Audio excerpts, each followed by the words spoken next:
드라고 하는 분이 있는데요. 그는 되게 젊었을 때부터 주목을 받았던 또 설교자고 또 저술가고 또 교수고 또 강연가고 그런 분입니다. 되게 일찍 결혼해서 또 아내도 있고 자녀도 있었습니다. 모든 영역에서 굉장히 잘 나가고 있을 때 아마 성공에 좀 도취가 되었는지 어떤 영적 분별력을 잃어버립니다. 그래서 그는 외도를 하게 됩니다. 그래서 그동안 쌓았던 모든 것을 이제 다 잃게 됩니다. 아내도 이제 떠나고 그동안 했었던 설교, 강연, 저술 이 모든 것을 이제 다 이제 내려놓게 됩니다.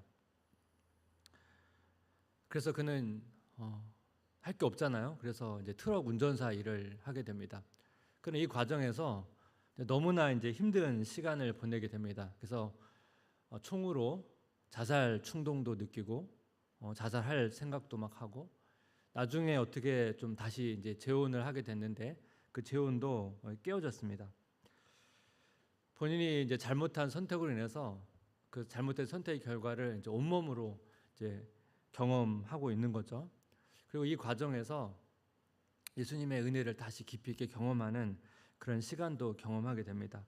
그래서 그는 이 두 가지 그 잘못된 선택의 결과로 인한 그 결과를 온몸으로 받고 있는 한편에 또 한편으로 그 예수님의 은혜와 사랑을 또 깊이 체험하는 이 두 가지를 동시에 경험하면서 살고 있다 그렇게 고백을 했습니다. 체드 버드의 이야기를 들으면서 다윗이 이렇게 떠올랐습니다. 다윗이 골리앗과의 싸움에서 승리하고 굉장히 주목을 받게 되죠. 그 이후에 이제 도망자로 살면서 되게 힘든 시간을 가졌지만 그 도망자의 삶 속에서도 많은 사람들이 다윗을 따르고 그래서 어떤 측면에서 리더십을 발휘했습니다. 나중에 왕이 돼서 굉장히 어떤 측면에서 안정된 삶을 누리고 많은 것을 성취하고 있을 때쯤에 다윗도 이제 외도를 하게 되죠.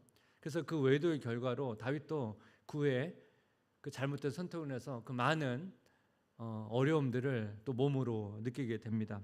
또 이 과정에서 우리가 잘 아는 시편 51편과 같은 주옥 같은 시편을 남기기도 합니다. 모든 그리스도인들은 체드 버드나 다윗과 같은 좀 다른 문제일지라도 어쨌든 크고 작은 여러 가지 실수를 우리 삶에서 경험하죠. 그리고 그 실수 때문에 또 우리 그 실수의 결과를 우리가 몸으로 직접 느끼기도 하죠. 이 과정에서 우리는 또 다시 한번 하나님께 돌이키고 회복하는 그런 은혜의 시간을 갖습니다. 어떻게 보면 우리의 신앙생활은 이러한 삶의 연속이 아닐까 생각을 하게 됩니다. 제가 왜 이런 묵상을 하게 됐냐면 오늘 본문을 살펴보게 되면 이삭의 가족 이야기가 이제 등장을 하게 되는데요. 이삭이 이제 블레셋 그랄 지방에 이제 거주하는데 이제 블레셋 사람들과 거기서 갈등이 생깁니다. 그래서 계속 이제 우물 때문에 다툼이 있어서 이제 피하게 되죠. 그래서 이제 그랄 골짜기로 이동하고 르호봇으로 이동하고 나중에 브엘세바까지 이스라엘 이제 남부 중부 지방까지 이제 이동하게 되는데 이제 브엘세바에서 이삭이 이제 제단을 쌓고 예배를 드리게 되고 또 그 하나님께서 아브라함에게 주신 약속을 이삭에게 해주는 그런 은혜의 시간을 갖습니다. 그러고 나서 이삭이 정말 하나님과 동행했더라 이렇게 끝나면 좋을 텐데 그렇지가 않습니다. 이삭이 이렇게 영적으로 회복하는 그런 모습으로 계속되는 게 아니고 다시 영적인 쇠퇴의 길, 추락의 길을 걷게 되는데 오늘은 이제 그 중에서 이삭의 가족 중에서 에서와 이삭에 좀 포커스를 맞춰서 좀 말씀을 나누기를 원합니다. 먼저 좀 이삭의 나이를 좀 살펴보는 게 중요한데요. 오늘 보면 이삭의 장남인 에서와 결혼을 합니다. 창세기 26장 34절인데 에서가 40세에 헷족속 부엘의 딸 유딧과 헷족속 엘론의 딸 바스맛을 아내로 맞이하였더니 에서가 40세에 결혼하게 됩니다. 이삭이 이제 40세에 결혼합니다. 근데 20년 동안 아이가 없습니다. 그래서 이삭이 60세에 이제 에서를 갖게 되거든요. 근데 지금 에서가 40세라고 말하니까 지금 이때 이삭의 나이는 100세입니다. 100세. 근데 오늘 본문이 창세기 27장과 연결되거든요. 창세기 27장 1절 2절 보니까 이삭이 나이가 많아 눈이 어두워 잘 보지 못하더니 맏아들 에서를 불러 이르되 내 아들아 하매 그가 이르되 내가 여기 있나이다 하니 이삭이 이르되 내가 이제 늙어 어느 날 죽을지는 알지 못하니. 지금 이삭이 나이가 많고 눈이 어두워 잘 보지 못했다고 그럽니다. 그러면 이게 창세기 26장 그 에서의 결혼과 이어지기 때문에 그냥 바로 이어지는 사건이라면 이때 이삭이 나이가 100세죠. 그런데 만약 시간적 간격이 있다 그러면 아마 100세 이후가 될 텐데 이 정확한 나이는 알지를 못합니다. 근데 다만 우리가 추측할 수 있는 게 본문 이후에 이제 사건을 보게 되면 이후에 이제 야곱이 이제 일을 저질러 가지고 집을 이제 떠나서 도망을 가게 됩니다. 그래서 외삼촌 라반의 집에서 한 20년을 머물게 되거든요. 그리고 와서 이제 다시 고향으로 돌아오게 됩니다. 그래서 이스라엘 땅에 다시 정착하게 되는데 이 정착한 이후에도 이삭이 살아 있었거든요. 그리고 이삭이 이제 180세에 죽거든요. 그러면 그런 대략의 나이를 따지게 되면 그냥 제가 볼 때는 오늘 본문은 100세라기보다는 100세 이후의 사건으로 보여집니다. 그래서 정확한 나이는 알지 못하지만 여러 가지 이제 대략적인 추측을 해보면 이삭이 한 130세에서 140세 정도가 아닐까 이제 추측을 합니다. 근데 아까 180세까지 살잖아요. 그러니까 지금 이삭이 나이가 많고 눈이 잘 보이지 않았다고 하지만 한 40년은 더 산다고 볼 수가 있습니다. 그러니까 성경에서 이제 눈이 어둡다라고 하는 단어는 시력이 나쁘다는 의미도 있지만 주로 이 단어가 영적으로 영적인 분별력이 떨어진다. 보통 이 단어가 예언할 때 이 단어도 쓰이거든요. 본다는 단어가 그러니까 뭔가 예언이라고 하는 것은 말씀을 분별하는 거잖아요. 그러니까 그런 분별력이 떨어져 있다는 것을 상징하게 됩니다. 나이가 많아졌을 뿐만 아니라 그 나이에 따라서 영적인 분별력도 떨어졌다는 내용입니다. 그래서 뭐 이삭만 지금 분별력이 떨어진 게 아니라 에서도 분별력이 떨어져 있거든요. 그래서 이 분별력을 점점 잃어갈 때 오늘 본문을 보게 되면 나타나는 두 가지 특징을 좀 같이 살펴보면서 좀 말씀을 나누기 원합니다. 영적 분별력을 잃어갈 때 나타나는 특징 첫 번째는 뭐냐면 중요한 것을 가볍게 여긴다는 거예요. 먼저 에서를 좀 살펴볼 텐데 창세기 26장 34절 에서가 40세 헷족속 부엘의 딸 유딕과 헷족속 엘론의 딸 바스맛을 아내로 맞이하였더니 에서가 여기서 결혼을 하게 되는데 여기 보면 헷족속과 헷족속 부엘의 딸과 헷족속이라는 이방 족속이거든요. 그럼 에서가 왜 이방 족속의 여인과 결혼했을까요? 우리가 이제 그동안 어떤 창세의 역사를 보게 되면 하나님의 약속이 있었단 말이에요. 그래서 이 배우자의 선택이 되게 중요하거든요. 근데 에서는 그런 어떤 하나님의 약속 이런 것에 대해서는 별로 관심이 없고 그냥 자기가 좋아하는 그냥 본능에 따라서 좋아하는 여인을 선택하게 됐고 그게 이제 이방 여인이었다는 것입니다. 이 과정을 통해서 이 에서가 어떤 하나님 약속의 계승자로서 굉장히 준비되지 못했다는 것을 우리가 알 수가 있습니다. 사실 에서는 이전에도 이런 모습을 보여줍니다. 사냥하고 돌아왔는데 너무 배가 고프니까 야곱이 그 요리한 그 음식에 자기의 장자권을 팔잖아요. 이 과정에서도 이 에서가 이 하나님의 약속이 얼마나 이제 무지하고 중요하게 여기지 않았는지를 볼 수 있는데 시간이 지난 이후에도 에서의 모습이 큰 차이가 없다는 것을 우리가 발견하게 됩니다. 그 다음에 이삭을 살펴보겠습니다. 창세기 20장 35절을 보니까 그들이 이삭과 리브가의 마음에 근심이 되었더라. 이 에서의 결혼이 아버지의 마음에 근심을 갖고 왔습니다. 그러니까 뭐예요? 이삭도 에서가 즉 이방 여인과 결혼한 것에 대해서 뭐예요? 안타깝게 여겼다는 거예요. 사실 이삭의 아버지 아브라함은 이삭의 배우자를 구할 때 어떤 결정을 하게 되냐면 이삭의 이제 배우자를 선택하고 종을 하란까지 보내가지고 거기서 이제 이삭의 아내를 데려오잖아요. 근데 이삭은 그런 어떻게 보면 자기 아버지 아브라함과 같은 노력을 하지는 않았습니다. 그리고 어떤 가이드도 주지 않았고 그냥 어떤 에서의 선택에 대해서 어떤 가이드도 주지 않았던 것 같습니다. 다만 에서의 그 선택에 대해서 근심했다고만 나옵니다. 그리고 이삭은 시간이 점점 지나가면서 그 에서를 닮아갑니다. 오늘 창세기 27장 2절 4절 한번 같이 읽어보겠습니다. 이삭이 이르되 내가 이제 늙어 어느 날 죽을는지 알지 못하니 그런즉 내 기구 곧 화살통과 활을 가지고 들에 가서 나를 위하여 사냥하여 내가 즐기는 별미를 만들어 내게로 가져와서 먹게 하여 내가 죽기 전에 내 마음껏 내게 축복하게 하라. 이삭이 에서를 이제 축복하려고 하는데 조건을 달죠. 내가 즐기는, 내가 좋아하는 별미를 만들어 오라고 말해요. 예.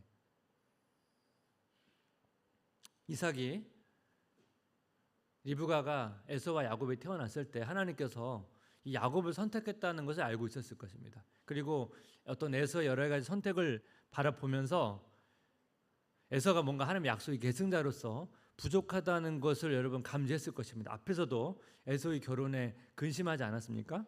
그런데 이삭이 축복하는, 어떻게 보면 이게 장자권과 축복권은 같이 따라 붙거든요. 이 중요한 결정에 있어서 이삭은 자기가 좋아하는 대로 결정한다는 것을 알 수가 있습니다. 여기 보면 즐기다는 단어는 좋아한다는 단어거든요. 에서가 하나님의 약속과 무관하게 자기 본능대로 자기가 좋아하는 대로 계속 결정해 왔던 것처럼 이삭도 자기가 좋아하는 대로 결정하고 있는 것을 보게 됩니다. 영적인 분별력이 없다는 것을 보여주고 있는 거죠. 이런 모습이 이제 사울에게도 나타나게 되는데, 이 사울 왕이 사실 왕이 될 때만 해도 자기가 얼마나 연약한 존재인지를 인식했는데 자기가 되게 연약하다는 것을 어떻게 보면 사람들한테 드러내고 싶지 않은 거죠. 어떻게 보면 그걸 덮고 싶은 거예요. 자기의 능력과 어떤 자기의 명예를 드러내고 싶은 거예요. 그래서 중요한 실수들을 계속하게 됩니다. 블레셋과 전쟁을 하는데요, 이 사무엘을 기다리다가 사무엘이 너무 늦게 오니까 자기가 제사장을 대신해서 제사를 드립니다. 이때도 큰 실수를 하게 되죠. 그 다음에 아말렉과 전쟁을 할 때도 하나님께서 아말렉의 모든 것을 다 진멸하라고 하는데 이 전쟁 승리하고 나서 진멸하지 않고 짐승과 사람을 남겨두게 됩니다. 이 모든 결정에서 뭡니까? 하나님의 뜻보다 자기의 어떤 선택을 되게 존중하고 있는 것을 보게 됩니다. 우리도 이런 선택들을 하고 싶다는 거예요. 그 선택적 지강이라고 하는 용어가 있거든요. 그 사전적 정의가 이렇습니다. 외부 정보를 객관적으로 받아들이지 않고 자신의 기존 인지 체계와 일치하거나 자신에게 유리한 것을 선택하여 지각하는 일. 우리가 뭔가를 이렇게 지각하여 선택할 때 자기에 맞는, 자기가 선호하는 것을 선택한다는 거예요. 객관적으로 선택하는 게 아니고. 그래서 이 선택적 지혜에 관한 유명한 그 실험이 있습니다. 그 고릴라 시험이라고요. 이런 거예요.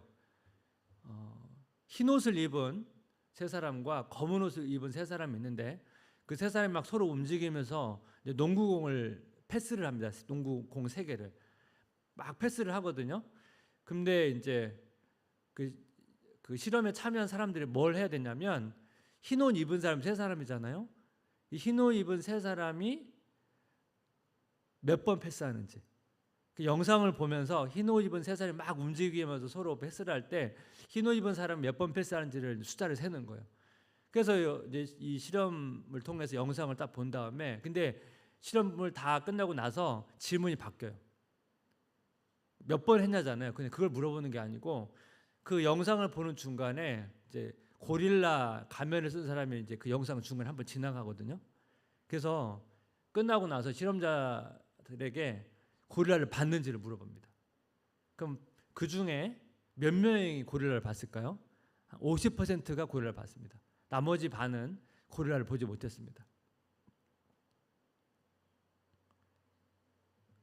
이걸 통해서 뭡니까? 내가 지금 집중하고 있는 거 지금 숫자를 세야 되잖아요. 그러니까 흰 옷 입은 세 사람만 막 봤기 때문에 기타 다른 상황에는 집중하지 못한, 그래서 이 고릴라가 이제 지나간 것을 못 봤다는 것입니다. 근데 이 조사를 해보니까 실험자들 중에서 나이가 많을수록, 회사로 말하면 직급이 올라갈수록, 그리고 뭔가 자기 일에 되게 성공한 사람일수록 이 고릴라를 못 봤다는 거예요. 경험이 많아지면 많아질수록 자기가 보고 싶은 걸 더 많이 집중한다는 겁니다.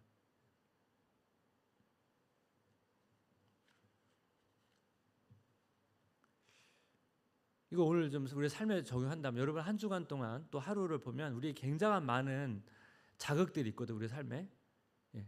그럼 우리가 그 자극에 모든 자극에 다 반응을 못 하잖아요. 그럼 우리가 선택적 자극 우리가 원하는 것에 주로 자극을 하거든요.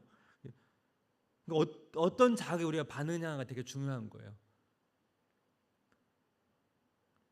근데 내가 어떤 부정적인 것에 반응하거나 세상적인 것에 내가 자꾸 반응하게 되면 그것에 반응할수록 우리 어떤 영적인 분별력이 떨어진다는 것입니다. 종종 연예인들이 이 부정적인 댓글을 보다가 이제 자살하는 경우들이 있는데 왜 이런 경우가 생깁니까? 자꾸 부정적인 자극에 반응하다 보니까 그 반응 때문에 이제 극단적인 선택을 하는 거죠. 그만큼 우리가 어떤 반응을 하냐가 되게 중요하다는 거예요. 한번 돌아보시면 좋겠습니다. 나는 내 삶에서 하루의 삶 동안 나는 어떠한 내용에 주로 내가 반응하고 있는지.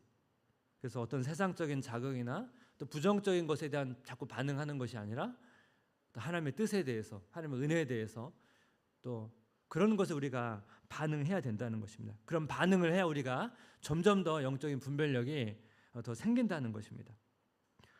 두 번째, 영적 분별력을 잃어갈 때 나타나는 특징이 뭐냐면 은밀히 행함입니다. 은밀히 행함. 이삭이 축복권을 하려고 이제 에서를 부를 때 특징이 있어요. 창세기 27장 1절 이삭이 나이가 많아 눈이 어두워 잘 보지 못하더니 마다를 에서를 불러 이르되 내 아들을 하며 그가 이르되 내가 여기 있나이다 하니 에서를 부르잖아요. 근데 여기 보게 되면 리브가랑 야곱은 없어요. 이제 나 다음에 다룰 내용을 보게 되면 리브가가 이 대화를 엿듣거든요. 이삭이 은밀히 진행했다는 것을 알 수가 있습니다. 그리고 이삭은 이 사실을 아내한테 알릴 생각도 없었습니다. 이게 굉장히 중요한 가족 행사거든요. 마치 여러분 가족 누구 생일이 있는데 은밀히 그 아이만 불러서 생일을 치른다. 여러분 이상하잖아요. 지금 그런 상황이 지금 일어난 거예요. 성경은 왜 이삭이 리브가와 야곱은 배제하고 에서만 불렀는지 대해서는 성경에 침묵하고 있는데 어쨌든 이삭이 이 부분에 대해서 다른 가족들에게는 알리지 않았다는 거예요. 그래서 은밀히 행하는 것이 다 나쁘냐? 그렇지는 않습니다. 성경을 보면 은밀히 행하는 것 중에 긍정적으로 보는 게 있고 은밀히 행하는 것 중에 부정적인 것도 있거든요. 좀 먼저 긍정적인 걸 먼저 같이 보겠습니다.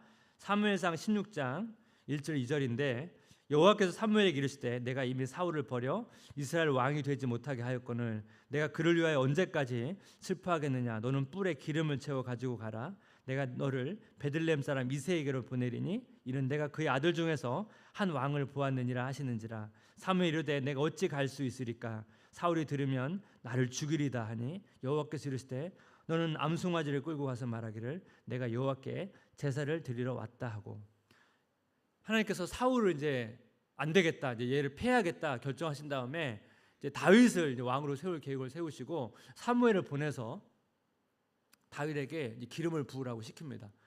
사무엘이 들으니까 이거 사울이 알면 죽일 겁니다. 그랬더니 하나님께서 뭐라고 말합니까? 여호와께 제사 드리러 간다고 그냥 가라는 거예요. 은밀히 하라는 거죠. 이런 경우에는 은밀히 진행하고 있죠. 여러분 다음 왕을 결정하는데 여러분 이렇게 은밀히 하면 됩니까? 하지만 사울이 알게 되면 반드시 어떤 보복을 할 것이 분명하기 때문에 은밀히 행하라고 하는 거예요. 이런 경우에는 괜찮다는 거예요. 신약을 보게 되면 기도나 구제에 대해서는 은밀히 하라고 하지 않습니까? 기도는 사람들에게 보이려고 하지 말고 문을 닫고 하나님 앞에 조용히 가서 고백하라. 구제도 마찬가지죠. 오른손이 하는 것을 왼손이 모르게 하라. 은밀히 해라. 은밀히 하는 것이 다 나쁜 건 아니에요. 근데 부정적인 관점도 있죠. 에베소 5장 10절 12절 한번 같이 읽어볼까요? 주를 기쁘시게 할 것이 무엇인가 시험하여 보라. 너희는 열매 없는 어둠의 일에 참여하지 말고 도리어 책망하라. 그들이 은밀히 행하는 것들은 말하기도 부끄러운 것들이라.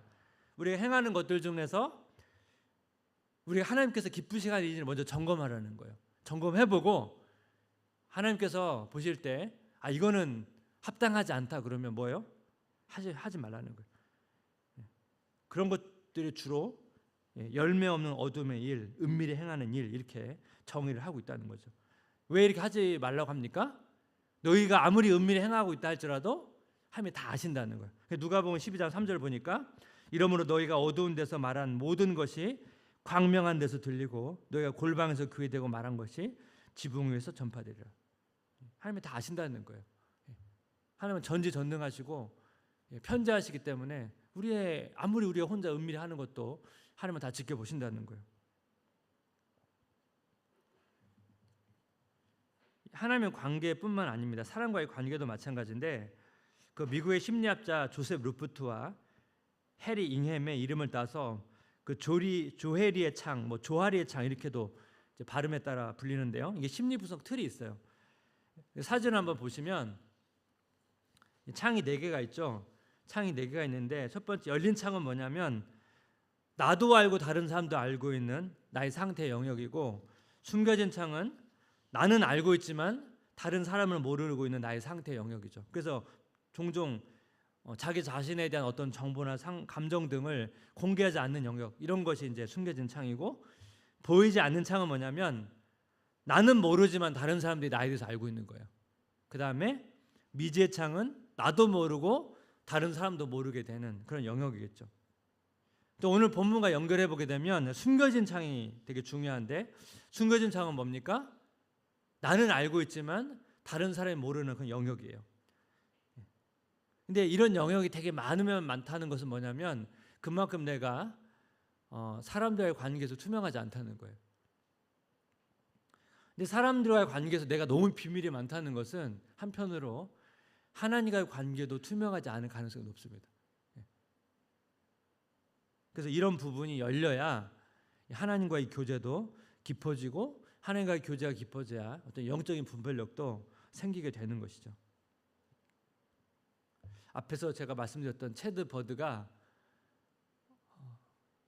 한참 시간이 지난 후에 오랜만에 이제 자녀들과 만남의 시간을 갖습니다. 그 결별할 당시에는 아이가 좀 어렸고, 시간이 지난 다음에 이제 딸이 어느 정도 컸나 봐요. 그래서 딸이 어느 정도 크다 보니까 아빠한테 이런 얘기를 하는 거예요. 울면서.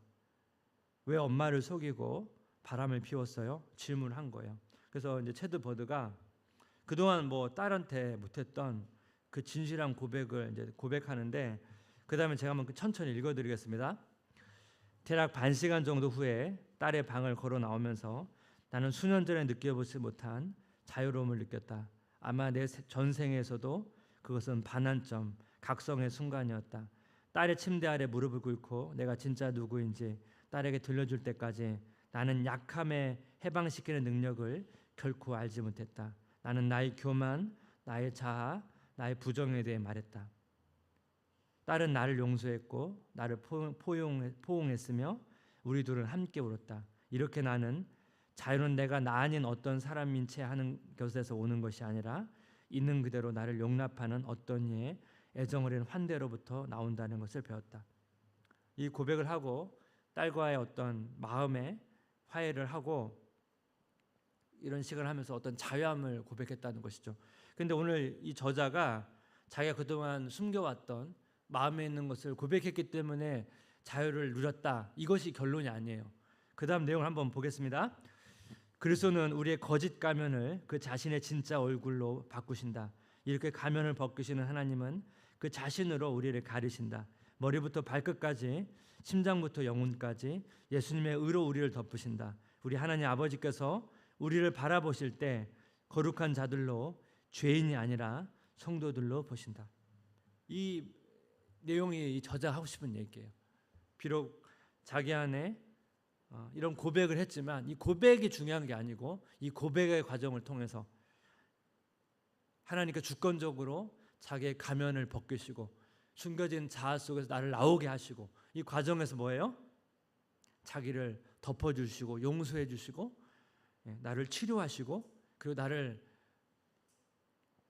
그냥 죄인이 아니고 의인으로, 성도로 보신다는 것, 이것을 경험했다는 것이에요. 이것이 되게 중요한 내용입니다. 우리가 영적 분별을 잃어갈 때 바로 이런 과정을 통해서 다시 회복해 가는 것이 필요하다는 것이죠.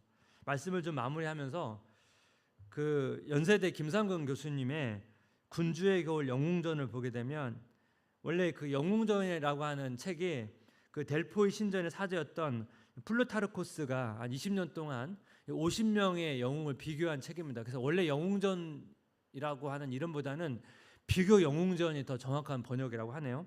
근데 그 영웅들을 비교할 때 두 사람을 비교하는데 로물루스와 테세우스를 비교를 합니다. 로물루스는 어떻게 보면 뛰어난 장수여서 그 자신의 능력과 그 승리의 기품으로 굉장히 좀 도취되다 보니까 결국 이후에 이제 쇠락의 길을 걷습니다.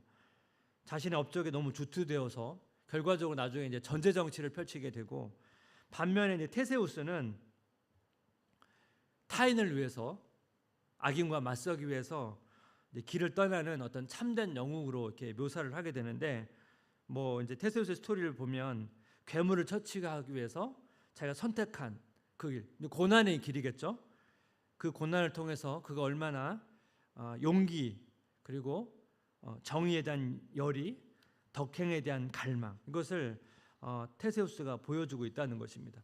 그러니까 우리 삶에는 두 가지 길이 있다는 거예요.